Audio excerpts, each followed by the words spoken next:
বাংলাদেশ নারী ক্রিকেট দলের অধিনায়ক নিগার সুলতানা জ্যোতির জন্য এ এক অন্যরকম অভিজ্ঞতা। ভারত বাংলাদেশ টি-20 সিরিজের প্রচারণায় বিসিবির উদ্যোগে সিলেটের 3টি স্কুল ভ্রমণে যান জ্যোতিসহ 3 ক্রিকেটার। সময় কাটান শিক্ষার্থীদের সাথে, কথা বলেন নারী ক্রিকেটের প্রসার নিয়ে।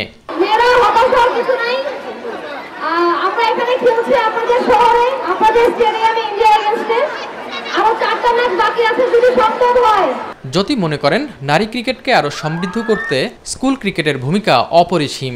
বাচ্চাদের ভিতরে এরকম উৎসাহ কিন্তু আমাদের জন্য ভালো, কারণ ক্রিকেট বোর্ড কিন্তু এটাই চায় যেন আমাদের উইমেন ক্রিকেটের জন্য প্রচার প্রসারণাটা বাড়ানো যায়। সেটা কিন্তু স্কুল থেকে শুরু হবে, কারণ যদি আমি আমার দিক থেকে চিন্তা করি, আমি কিন্তু স্কুল ক্রিকেট থেকেই কিন্তু আস্তে আস্তে স্কুল লাইফে ক্রিকেট খেলেছি, তারপর এখানে এসেছি। সো স্কুলের মেয়েরা যত বেশি ক্রিকেটের দিকে আগ্রহ হবে, নট অনলি মেয়েরা, ছেলেরাও, তাতে করে বাংলাদেশের ক্রিকেট কিন্তু সমৃদ্ধ হবে।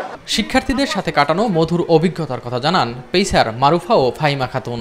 আমি খুব এনজয় করেছি, কারণ বিগত সময়ে এরকম আরও কয়েকটা ইভেন্ট আমাদের করা হয়েছে, বাট আজকে একটু ডিফারেন্ট লেগেছে, কারণ আজকে স্টুডেন্টের সংখ্যা অনেক বেশি ছিল।